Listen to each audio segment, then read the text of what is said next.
What is going on, guys? Liza over here at Pondering Creations Farm. Welcome back to my channel. We are actually going in the house today into the pantry. We're going to talk about some of the things that we learned while we were doing the pantry challenge in the past couple months.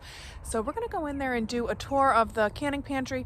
And I did one before we started the challenge, and I did one now, and it looks more stocked up now than it did because I'm going to show you what we've been preserving and stocking up since we've been doing this challenge, and talk about some of the things that not spending any money and just using the food we had on hand taught us. And so let's head in and see what that's all about.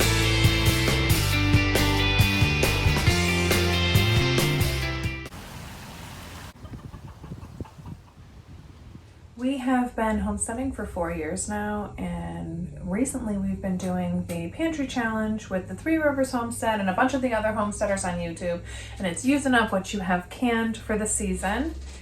And it's been great, and it gets a lot of stuff from the previous season really used up because I tried to get rid of that stuff first. So what have we learned from doing this challenge? I mean, guys, it's really helped us on our zero waste goals so much. And it's changed the way that I'm grocery shopping even. Because now when I go to the grocery store, I'm really like assessing what we have and what we need and getting what we have still here preserved and just buying those foods anyways, so that now I have a back stock. So it's really helped us get some storage stuff built up in our pantry that I'll take you down and show you. But it's also like helped me in my food preservation, especially with buying bulk. I'm trying to really make a switch. So I think it's really helped us with those goals too. What did we actually learn? Food needs to be convenient, especially when you're like me and you like don't remember to eat because you're so busy in your day. That it's like when you're hungry, you're hungry. You want something on hand, easy, ready to go. So I tend to keep things like egg pie, pasta salad, things like that I know that are healthy and I could just go ahead and eat. They have vegetables in them. They're gonna be good. You can eat them cold if you want. That's my kind of tip that I like to have, especially during a challenge when you don't have like a little bit of a snack food or much fresh fruit, something that you can just grab. So those are my tips if you're trying to get through a pantry challenge. Definitely stock up on cheese, because sometimes you just gotta make a casserole or something like that, and it's just better with a little sprinkle of cheese on it. The nutritional yeast works too. That's really good. Oh, all right, guys, I've gabbed long enough. Let's go see the pantry. All right, guys, we are going to do a deep dive into this pantry, and I'm going to show you pretty much everything that we canned for the past year. So if you're not into that, you can probably tune out and I can say goodbye, but don't forget to tune in next week. Our channel is going to take a little bit of a shift as we start getting outside, and you will see what we have going on and what projects we have outside for next week. So we will see you then. If you are interested in what is in this cupboard, stay with me because we are going to dive in. Okay, I had done a little bit of rearranging when I added the dry storage in because I wanted to clear the bottom for it. So all my pickled stuff got moved to the top shelf. So this is last year's pickles, this year's pickled peppers and cucumbers and green beans. You can kind of tell the color difference, which is last year's and this year's. And then we got the chow chow coleslaw, and then back here is what I have left of salsa, and there is a mustard right there. Then I have a couple things that are like the last of. So I've got the last of last year's pickled onions, zucchini relish, and then here is some celery. There's only 2 left there. We have a double batch of pepper jelly, and it was with the low sugar. So it's not really set, which I love about it because it makes the best dipping sauce. Then we have some of this conserve, which I have been loving on pizzas. It is balsamic onion, there's basil in there, and tomato conserve. Super yummy. The last, this is going to be, my kids are going to be so sad that this is the last one of these honey-eyed tomato butters, but that's like a sweet and sour dipping sauce. They love it on chicken, everything. This is the ground cherry jam, which I just opened the other day, and it is amazing. Absolutely amazing. Pumpkin spice butter. I want to say there's 2 left under there. Those need to get eaten up. Peach hot sauce. That's really good. We've only had a little one.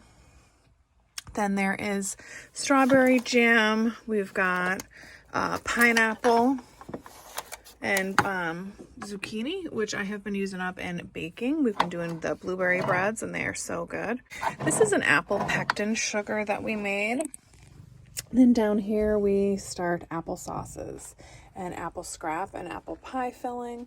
I have a rhubarb apple. This is actually from 2020, the last can from that year. We have a maple brown sugar, no sugar.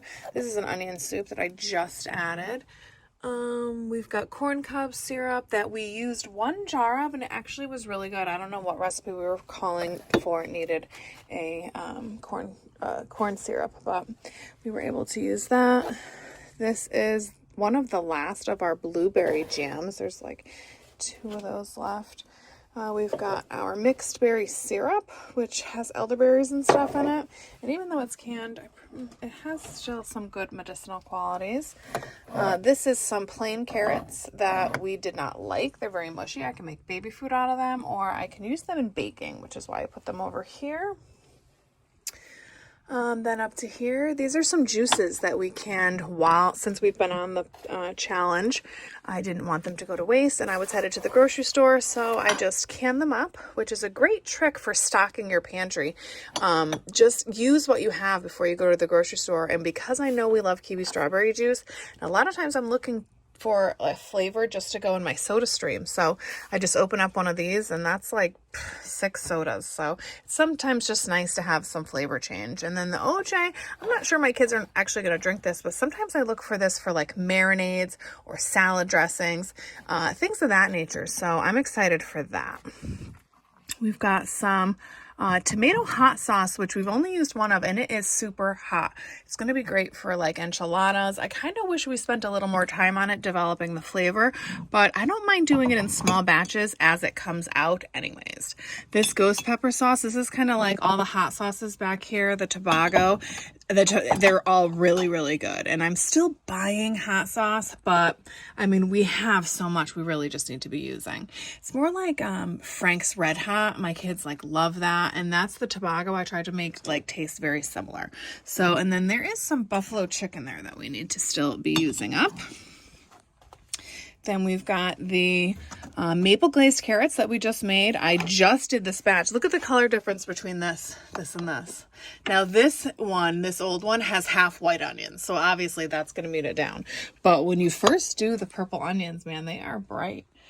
This is all my butter. This is an onion jam. It is a balsamic onion jam. It's delicious on burgers or just on like brie or something like that. So good. We've got some barbecue sauces. This is our maple barbecue sauce, and then we have a peach barbecue. We still have at least 2 each on those. I got one down here. These are our hot apples. I absolutely love those. These have the cayenne peppers. I also do a regular apple and onions, but these have like cayenne peppers in them, so they're super spicy. This is an old cilantro jar, but peach barbecue. We've got a sweet relish. I also have some corn back here, which I absolutely love. It tastes just like summer corn. And then we actually have some hot pepper relish and some sweet pickled peppers. Let me push this back. These candied peppers, oh my God, they're so good. So, and I have some brine that goes to those 2 back there. I need to remember to use that. Let's talk about down here. This is what we have left for tomato sauce. And then we get into some broths and soups, and I did meat on this second row up here all the way across. So we have taco meat. We did some meatballs in broth, and then I just have some actual soup. We've got pulled pork. We've got mixed meats back here. We've got some plain chicken and some pork stock, chili. This is from last year. Also, there's a couple left of those. This is probably one of my favorite things to have on hand, especially for like potato skins, stuff like that. Then we've got chicken soup that we just did, and we just leave out the pasta. We've got some chicken broth, spicy duck broth, guys. When we were processing all of our peppers for pickled peppers, we saved all the seeds and stuff. And so when we did this duck broth, I was like, you know what, let's kick it up a notch. And man, that makes the best noodle bowl, ramen, rice, anything. And it's so good. Then we've got some venison stock for my brother's deer. I made some cranberry and blueberry juice that we need to start using. It's been, I think they say to wait 2 months for juices, so I'm pretty sure it's ready. Then we've got some Honeycrisp apples. That is so good. It seriously tastes like fall. And some we replaced a bunch of our potatoes. And we just did taco meat. Actually, we haven't even tried it yet. I really just put it down here a couple weeks ago. Down here, we have what is left from last year. I'm sorry, it's a little bit dark down here. Let's see what we got. Oh, this is a hot pepper relish, and it is delicious on hot dogs. And then we've got, oh, we need to eat this. This is peach salsa. This is going to be yummy. And then plain green beans, which I've only used one of. We do have some more pickled veg from last year. This is our last lard from our pig. Behind that is more pickled veg. Then I've got some pumpkin, and that was from last season. And some turkey broth that we need to use up from last season. We got some, I just made a peach pie actually. So we've got some light peaches and light syrup. And then this is, believe it or not, last year's maple syrup run. We had 2 quarts and a half pint left. So that's what we have from last year. This is just some oranges I brought down. And then actually I had done some meatballs in tomato sauce. All right, so it's super dark down there, so I pulled it up. So I did a row of beans and lentils that we use a lot of. I ended up with a 1/2 gallon and a quart of wheat berries. I also did 2 1/2 gallons of wheat flour and 2 1/2 gallons of white flour. I've got a multitude of rices over here in this corner. And then I did some breadcrumbs. And that's the regular flours. And then over here I have sugar, oats, pancake mix, chocolate, brown sugar, cocoa powder is what's back there. Some stuff just for baking. And this is my herb salt from last year that's also down here. I think I should do one of these salts and probably baking soda, baking powder, things like that. All right, guys, if you are still with us, I want to thank you for holding in there and seeing what we preserved this year. I can't wait to see what this next season brings for us in the garden. We have already started our seedlings, and we will see you guys on the next one outside. We are doing something. And then we're going to talk about how we got started on our homesteading journey is going to be the next video. And what are we doing with all our compost? Those videos are coming up. You should check us out on TikTok if you haven't. We have pantry chats going on there, and we have some live canning projects that are going to happen over there. So definitely check us out over there, and we will see you guys on the next one next Sunday at 11 o'clock. See you then.